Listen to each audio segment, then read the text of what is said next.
সংসার পর্ব ৪। অরূপ রেগে গেল, চাপা কণ্ঠে বলল, বৌদি ভালোই ভালো দরজাটা খুলে দাও। আমি যদি এখন দরজা ভেঙে ফেলি তাহলে কিন্তু তোমার খবর আছে। সীমার মাইগ্রেনের ব্যথাটা হঠাৎ করেই বেড়ে গেছে। এত কোলাহল আর ভালো লাগছে না। অল্প একটু খেয়েই বাড়ির পথে হাঁটা দিল। এখন ঔষধ না খেলে চলবেই না। অতিরিক্ত মাথা ব্যথায় কেমন পাগল পাগল লাগছে। বাড়ির সামনে এসে দেখল দরজা ভেতর থেকে বন্ধ। সীমা বার কয়েক অরূপকে ডাকল, কেউ সাড়া দিল না। ব্যাগের চেন খুলে নেড়ে চেড়ে এক্সট্রা চাবি পেল। দরজাটা খুলে ঘুটঘুটে অন্ধকার দেখে সীমা বেশ অবাক হলো। লাইট জ্বেলে দিল। উপরের ঘর থেকে অরূপের কণ্ঠস্বর শোনা যাচ্ছে। একা একা কার সাথে কথা বলছে অরূপ? সীমা ভেবে পেল না। কৌতূহলবশত সিঁড়ি বেয়ে ধীরে ধীরে উপরে উঠে গেল। বর্দা ভাইয়ের ঘর থেকে অরূপের কথা ভেসে আসছে। হঠাৎ সীমার বুকের ভেতর ধক করে উঠল। হন্তদন্ত পায়ে ছুটে গিয়ে দেখল অরূপ বেলকনির দরজা ধরে ধাক্কাচ্ছে আর বৌদিকে নানাভাবে ভয় দেখাচ্ছে। বারবার দরজা খুলে দেওয়ার জন্য কখনো রিকোয়েস্ট করছে তো কখনো গালাগালি করছে। এই প্রথম নিজের স্বামীর ভয়ঙ্কর রূপ দেখে ভেতরে ভেতরে ক্ষয়ে গেল সীমা। বৌদিকে নিজের শয্যাসঙ্গী করার জন্য মানুষটা কেমন মরিয়া হয়ে উঠেছে। সীমার পা চলে না। এগিয়ে গিয়ে যে মানুষটাকে থামাবে যেন সেই শক্তিটুকু শরীরে অবশিষ্ট নেই। সম্মতি ফিরে পেয়ে এলোমেলো পায়ে এগিয়ে গেল। পেছন থেকে অরূপের শার্টের কোণা টেনে ধরে ক্লান্ত গলায় বলল, তুমি এমন করছো কেন? অরূপ পেছন ফিরে তাকালো। সীমাকে দেখে চমকে উঠল। ভয়ে মুখটা পাঙ্গুবর্ণ হয়ে গেল। কাঁপা কণ্ঠে বলল, তুমি কখন এলে? সীমা ধপ করে মেঝেতে বসে পড়ল। নিজের চুলের গাছি টেনে ধরে শব্দ করে কেঁদে দিল। অরূপ হাঁটু মুড়ে সীমার মুখোমুখি বসল। সাহস করে সীমার এক হাত ধরতেই সীমা অরূপের বুকে ঝাঁপিয়ে পড়ল। ইচ্ছে মতো আঁচড়ে কামড়ে ক্ষতবিক্ষত করে দিল অরূপের বুক, হাত, মুখ। অরূপ সীমার হাত দুটো চেপে ধরে চিৎকার করে বলল, তুমি কি পাগল হয়ে গেলে সীমা? আমাকে আর কি পাগল হওয়ার বাদ রেখেছো তুমি?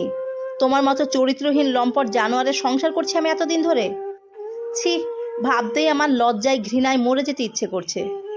তুমি যা দেখেছো সব ভুল, সব মিথ্যে। ওই মেয়েটাই আমাকে নিজের ঘরে ডেকে এনেছে। সীমা হেসে দিল, তাচ্ছিল্যের হাসি। চিৎকার করে বলল, মানলাম বৌদি তোমায় ডেকেছে। ফাঁকা বাড়িতে এতক্ষণ দেবরের সাথে টান টান উত্তেজনা নিয়ে রঙ্গলীলায় মেতে না উঠে ওই ব্যালকনিতে একাকী দরজা আটকে কি করছে মানুষটা?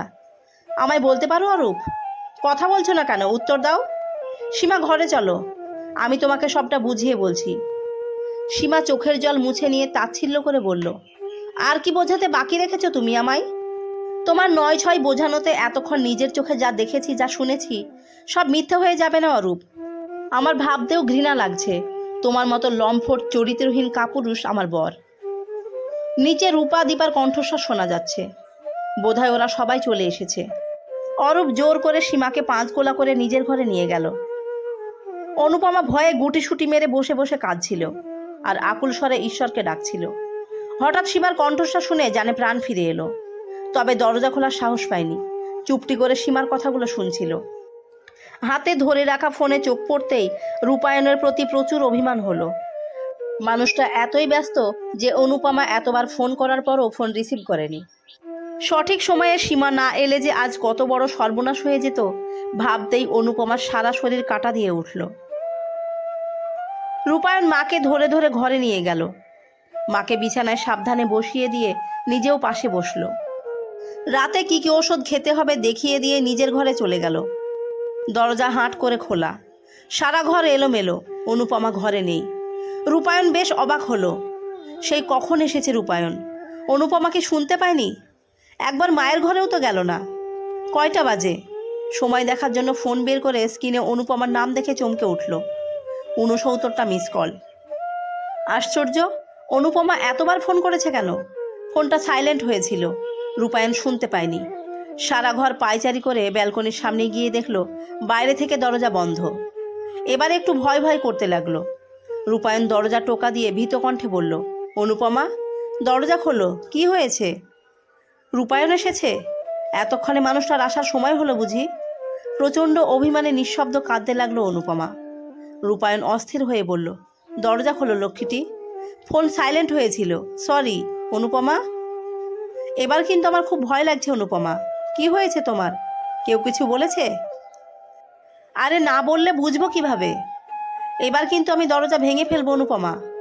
এত টেনশন আর নিতে পারছি না। আস্তে করে দরজাটা খুলে গেল। বিধ্বস্ত অনুপমাকে দেখে রূপায়ণ আঁতকে উঠল। মেয়েটার মুখখানি লাল টুকটুকে হয়ে গেছে, চোখ দুটো কাঁদতে কাঁদতে ফুলে গেছে, মাথার চুল এলোমেলো। অনুপমাকে এই বেশে দেখে রূপায়ণের বুকের ভেতরে কেঁপে উঠল। ধীর পায়ে এগিয়ে গিয়ে আলতো করে অনুপমার দুগালে হাত রেখে বলল, কি হয়েছে তোমার? অনুপমা রূপায়ণের বুকের ভেতর ঝাঁপিয়ে পড়ল। আষ্টে পৃষ্ঠে জড়িয়ে ধরে শব্দ করে কাঁদতে লাগলো। রূপায়ণ ঘাবড়ে গেল। এক হাতে অনুপমাকে জড়িয়ে ধরে একটু পিছিয়ে গিয়ে দরজা লাগিয়ে দিল। পিঠে হাত বুলিয়ে দিয়ে বলল, কি হয়েছে? না বললে বুঝবো কিভাবে? কিছু দেখে ভয় পেয়েছো? অনুপমা কাঁদতে কাঁদতে বলল, আমি আর এখানে এক মুহূর্ত থাকবো না। আমার জেঠু জেঠির কাছে রেখে আসো প্লিজ। রূপায়ণের মনটা ছোট হয়ে গেল। শুকনো মুখে বলল, বলো না কি হয়েছে? অনুপমা কান্নারত ফোলা চোখ দুটো তুলে তাকালো। মলিন কণ্ঠে বলল, তুমি আমার ফোনটা ধরলে না কেন রূপায়ণ? এতবার কেউ কাউকে এমনি এমনি ফোন করে না নিশ্চয়ই। তোমার অনুপস্থিতিতে আমার তো অনেক বড় বিপদও হতে পারত। আজ যদি কোনো অঘটন ঘটতো, ভগবানের দিব্যি কেটে বলছি আমি নিজেকে শেষ করে দিতাম। রূপায়ণ অনুপমাকে জাপটে ধরল। বুকের মাঝে পিষে ফেলতে ফেলতে অস্থির হয়ে বলল, এভাবে বলো না অনুপমা। তোমার কিছু হলে আমি মরে যাব, সেফ মরে যাব। অনুপমাকে আঁকড়ে ধরে কপালে কপাল ঠেকালো রূপায়ণ। চোখে চোখ রেখে আত্মবিশ্বাসী কণ্ঠে বলল, কি হয়েছে তোমার? কেউ আজে বাজে কিছু বলেছে? বলো, শুধু একবার বলো আমাকে। অনুপমা কেঁপে উঠল। চোখ দুটো নামিয়ে নিয়ে বিড়বিড় করে অরূপ কি কি বলেছে, কেমন উগ্র ব্যবহার করেছে এক একে সব ধীর গলায় বলল রূপায়ণকে। অতিরিক্ত রাগে রূপায়ণের চোখ মুখ লাল হয়ে গেছে, কপালের রগ ফুলে উঠেছে। অনুপমার এক হাত মুঠো করে ধরে বলল, চলো আমার সাথে। আমি যাব না। রূপায়ণ শীতল কণ্ঠে বলল, অনুপমা চলো বলছি। অনুপমা ভয়ে ভয়ে রূপায়ণের পিছু পিছু গেল। অরূপের ঘর খোলা ছিল।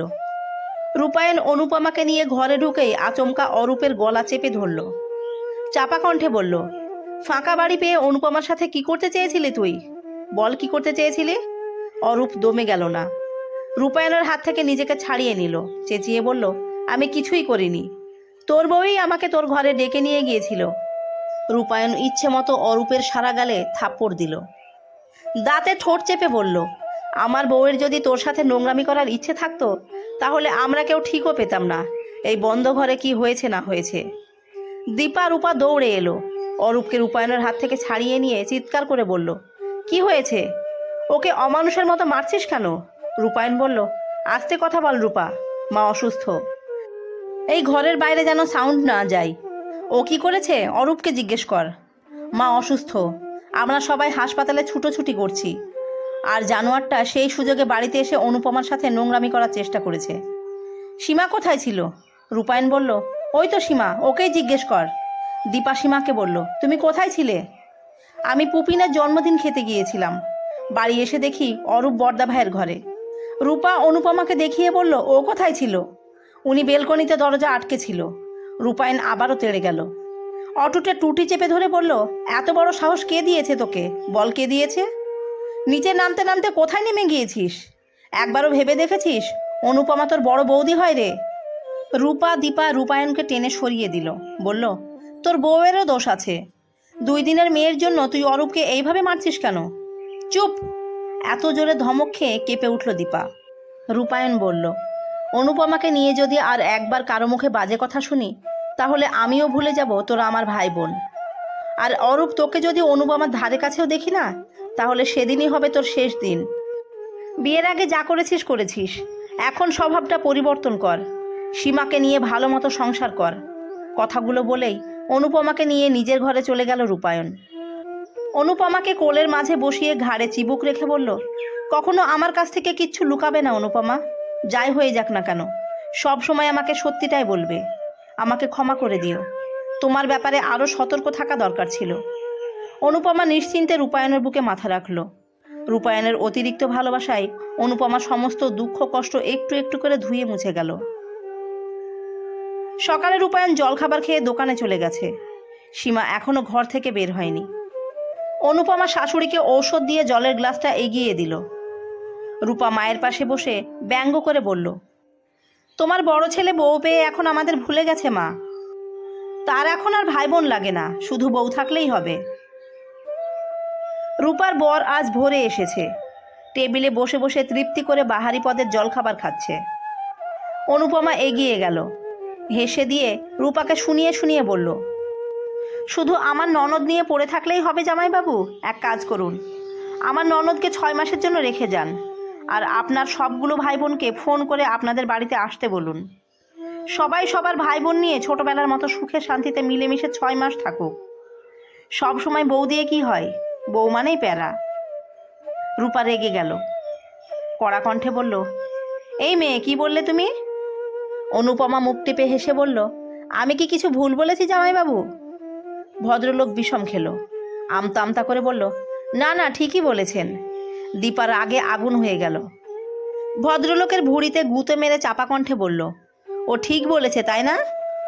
তুমি যদি ভুলেও তোমার খচ্চর বোনগুলোকে ফোন করে বাড়িতে আসতে বলো না, তাহলে তোমার খবর আছে কিন্তু। দীপার ক্লাস 5-এ পড়ুয়া ছেলে দীপক বলল, পিসিরা বাড়িতে বেড়াতে আসলেই তুমি সব সময় ঝগড়া করো কেন মা? অনুপমার দিকে তাকিয়ে বলল, জানো নতুন মামি, মা না আমার পিসিরা বেড়াতে আসলে ভালো মন্দ কিছু রাঁধতেও চায় না। সারাক্ষণ পিসিদের শোনায় বাবার কাজ নেই, মা কি কষ্টে সংসার চালাই। দীপার আগে বেসামাল হয়ে ঠাস করে দীপকের গালে থাপ্পড় মারল। চিরবিড়িয়ে বলল, মায়ের নামে বদনাম করা বের করছি তোকে, বেয়াদব ছেলে, চল ঘরে চল। অনুপমা কিছু বলার আগে দীপা দীপককে টানতে টানতে ঘরে নিয়ে গেল। দীপার বরের নাম সুধীর, ভদ্রলোক, দেখতে খাটো মতো, ভরাট শরীর, মাথায় চুল নেই।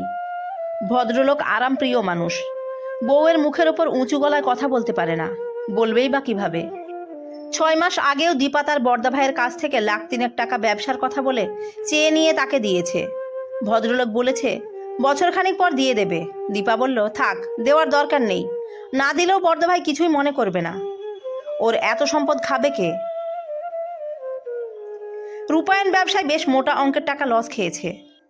10 তলা বিল্ডিং রং করার জন্য অনেক টাকার রঙের অর্ডার দিয়েছিল কাস্টমার, মাত্র ফোন করে জানালো তারা রং নেবে না। এতগুলো টাকা আটকা পড়ে গেল। এদিকে হাত একদম ফাঁকা। এই মাসটা কিভাবে সংসার খরচ চালাবে কে জানে। মুখ কালো করে দোকানে বসে বসে হিসেব করছে রূপায়ণ। গোবিন্দ এসে রূপায়ণের পাশে বসলো, বলল, মন খারাপ কেন বন্ধু?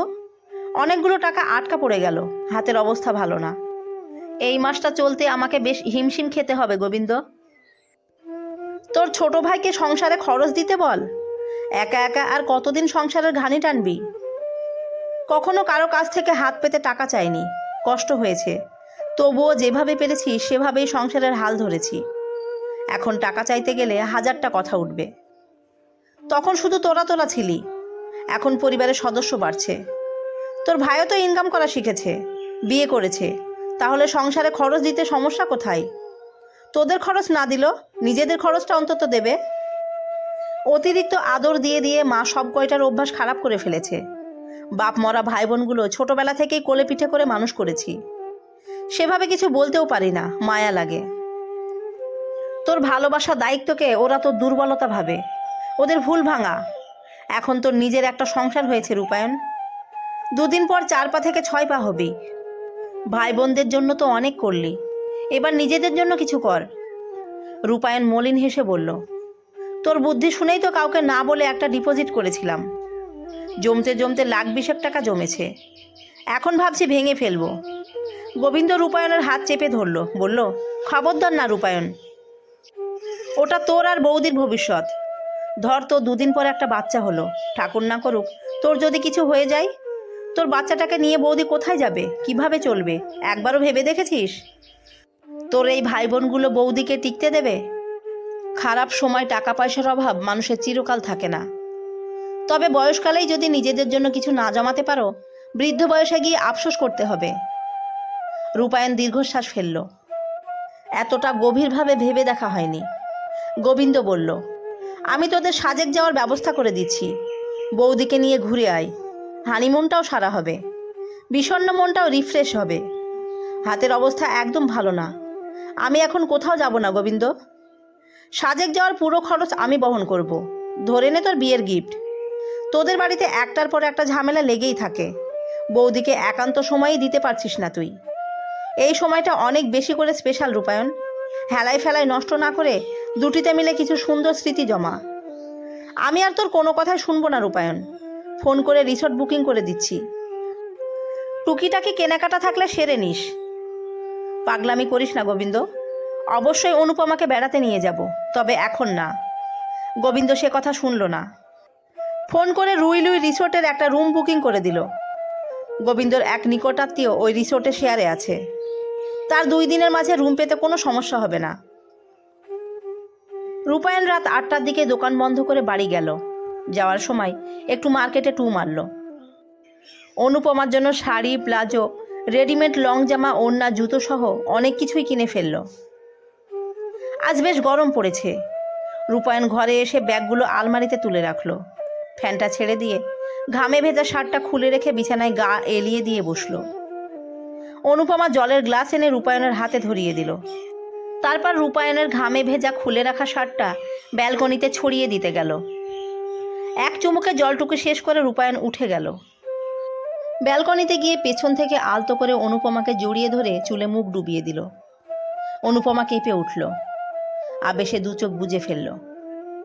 আবেগী কণ্ঠে বলল, ছাড়ো। হুম, দরজা খোলা, কেউ দেখে ফেলবে, দেখুক। অনুপমা হেসে দিল। রূপায়ণ অনুপমাকে ঘুরিয়ে নিজের উন্মুক্ত বুকের মাঝে জড়িয়ে ধরল। অনুপমা রূপায়ণের বুকে মুখ গুজে নিঃশ্বাসে টেনে নিল পুরুষালী বুনো মাতাল করা ঘ্রাণ। অনুপমা, বলো, পাহাড় না সমুদ্র ভালো লাগে? কখনো সেভাবে ঘুরতে যায়নি, বুঝতে পারছি না। যাবে আমার সাথে ঘুরতে? অনুপমা মাথা তুলে তাকালো। রূপায়ণের চোখে চোখ রেখে বলল, কোথায়? মেঘের দেশে। অনুপমা কি বলবে বুঝতে পারল না। আচ্ছা, সেখানে গেলে কি রূপায়ণ সারাক্ষণ অনুপমার চোখের সামনে থাকবে? মানুষটা চোখের আড়াল হলেই অনুপমার কিছুই ভালো লাগে না।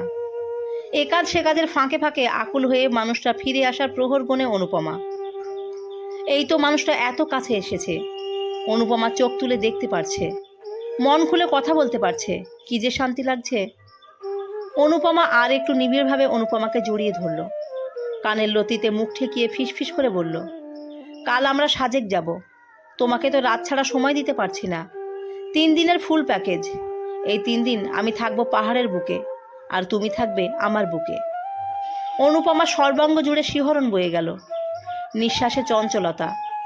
ঈশ্বর অনুপমাকে বেছে বেছে শ্রেষ্ঠ জীবনসঙ্গী দিয়েছে। এই মানুষটা কেন এত বোঝে অনুপমাকে? রূপায়ণদের ঘুরতে যাবার কথা শুনে রূপা দীপা খেপে গেল। মায়ের ঘরে গিয়ে বলল, দেখলে তো মা, তুমি অসুস্থ। তোমাকে এভাবে একা ফেলে তোমার বড় ছেলে বউ নিয়ে ঘুরতে যেতে চাচ্ছে। সাধেই কি আর বলি, বিয়ের পরে বড়দা ভাই স্বার্থপর হয়ে গেছে। নন্দিতা দেবী বলল, একা কোথায়, তোরা তো আছিস। দীপা বলল, বোকার মতো কথা বলো না তো মা। তোমার বড় ছেলে বউ নিয়ে এখানে সেখানে ঘুরে বেড়াবে, ফুর্তি করবে। আমরা কি নিজেদের সংসার ফেলে সারা জীবন পড়ে থাকবো নাকি তোমাকে দেখে রাখার জন্য? রূপায়ণ তো সারা জীবনের জন্য যাচ্ছে না, মাত্র 3 দিন থাকবে। তোরাও তো বিয়ের পরে ঘুরতে গিয়েছিলি, কেউ তো আপত্তি করেনি। উল্টো রূপায়ণ নিজে তোদের যাওয়ার ব্যবস্থা করে দিয়েছে। আমরা ঘুরতে গিয়েছি দেখে ওকেও যেতে হবে নাকি? আশ্চর্য, বুড়ো বয়সে ঘুরে বেড়িয়ে শুধু শুধু টাকা নষ্ট করবে। ওর টাকা, ও যা খুশি তাই করুক। তোদের এত জ্বলে কেন? জ্বলবে না কেন মা? সেদিন বললাম বড়দা ভাই আমাকে 1000-10 টাকা দে, একটা শাড়ি কিনবো। তোমার ছেলে 9-6 বুঝিয়ে বলল পরে দেবে, আজও দিল না। এখন বউ নিয়ে ঘুরতে যাবে, তখন বুঝি টাকা খরচ হবে না? দীপা বলল, যাচ্ছে যাক, সাথে যেন আমার দীপককে নিয়ে যাই। বড়দা ভাইকে বলে দিও মা তুমি, ছেলেটার স্কুল বন্ধ, একটু ঘুরে বেড়ালে মনটা রিফ্রেশ হবে। নন্দিতা দেবী বলল, ওরা বর বউ ঘুরতে যাবে, ওদের সাথে তোর অত বড় ছেলেকে পাঠাবি কেন? তোর বোধ বুদ্ধি কি দিন দিন লোপ পাচ্ছে? রূপা বলল, শুধু ঘুরতেই তো যাবে মা, দীপক গেলে সমস্যা কি? নন্দিতা দেবী হতাশ বোধ করল। বলল, তুই যখন প্রথম ঘুরতে গেলি তোর শাশুড়িও তো তোদের সাথে তার ছোট মেয়েকে পাঠাতে চেয়েছিল। তুই কেন সাথে নিলে না রূপা? উল্টো রাগ করে নতুন বউ হয়ে একা একা বাপের বাড়ি চলে এলি। সেবার কত বুঝিয়ে সুজিয়ে জামাই তোকে ঘুরতে নিয়ে গেল। আশ্চর্য, তুমি আমার সাথে বড়দা ভাই তুলনা দিচ্ছ কেন? আমার ননদা দীপক কি এক হলো তোমার কাছে? আমার কাছে এক না হলেও বড় বৌমার কাছে একই হবে। আমি বলে দিলাম মা, তোমার আহ্লাদে ওই মেয়েটা দুদিন পর সবার মাথায় চড়ে নাচবে, মিলিয়ে নিও। নন্দিতা দেবী সে কথার উত্তর না দিয়ে বলল, দীপা তুই কিন্তু আবার হ্যাংলার মতো দীপককে রূপায়ণের সাথে পাঠাতে যাস না। দীপা সে কথা শুনল না। তেড়ামি করে দীপককে রূপায়ণের কাছে পাঠিয়ে দিল। রূপায়ণ ব্যালকনিতে বসে বসে মাথায় কালার লাগিয়ে দাড়ি শেভ করছে। অনুপমা খুশি মনে ব্যস্ত হাতে ব্যাগ গোছাচ্ছে। দীপক ছুটে এসে বলল, মামি, মামা কোথায়? অনুপমা ইশারায় দেখিয়ে দিল। দীপক রূপায়ণের গলায় ঝুলে পড়ে বলল, শুনলাম তোমরা নাকি বেড়াতে যাচ্ছ, আমার স্কুল বন্ধ, আমায় সাথে নেবে মামা? রূপায়ণ কি বলবে ভেবে পেল না। অনুপমা এগিয়ে এলো, দীপকের হাত ধরে মিষ্টি করে হেসে বলল, আজকে তো দীপকবাবুকে নেওয়া যাবে না। দীপক অবাক হয়ে বলল, কেন মামি? অনুপমা একটু ভেবে বলল, ওইখানে জোড়ায় জোড়ায় ঘুরতে যেতে হয় সোনা। তোমার মামার জোড়া আমি, তোমার জোড়া তো নেই, তুমি কিভাবে যাবে? এক কাজ করো, আগে বেশি বেশি খেয়ে তোমার মামার মতো বড় হও, তারপর তোমাকে সুন্দর একটা মেয়ে দেখে বিয়ে দিয়ে দেব, তখন বউ নিয়ে ঘুরতে যাবে, কেমন? দীপক লজ্জা পেল, বিড়বিড় করে বলল, আচ্ছা তাহলে আমি এখন যাব না, বড় হয়ে মামার মতো বউ নিয়ে তবেই যাব। রূপায়ণ মুখ টিপে হেসে দিল, মনে মনে অনুপমার বুদ্ধির প্রশংসা করল। দীপককে দেখে রূপা নিজের ঘরে টেনে নিয়ে গেল, বলল, কিরে চলে এলি কেন? মামার সাথে যাবি না? আমি এখন যাব না, অনেক সুন্দর জায়গা, কিন্তু মামার সাথে গেলে ঘুরতে পারতি, অনেক অনেক মজা করতে পারতি। দীপক বিরক্ত হয়ে বলল, ধ্যাত, বউ ছাড়া একা গিয়ে কি করব? তোমার ইচ্ছে হলে তুমি যাও মাসিমণি, আমি বড় হয়ে যাব।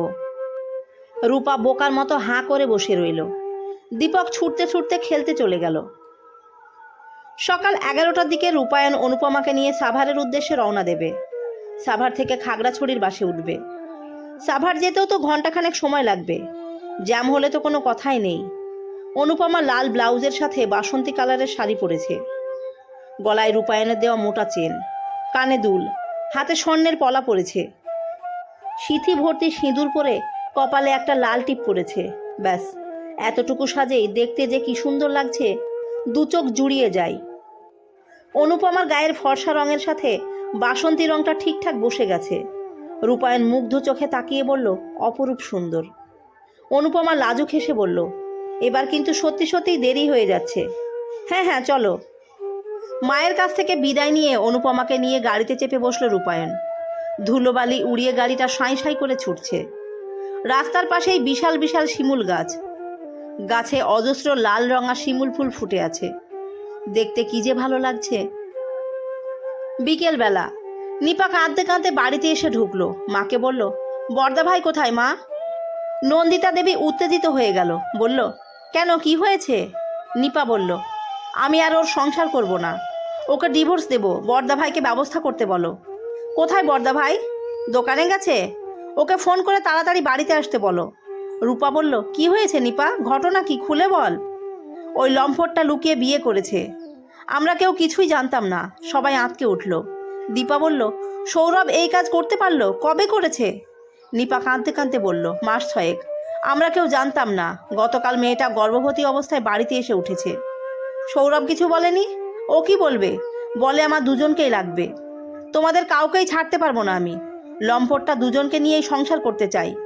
বর্দা ভাই কোথায়, ফোন করে আসতে বলো না।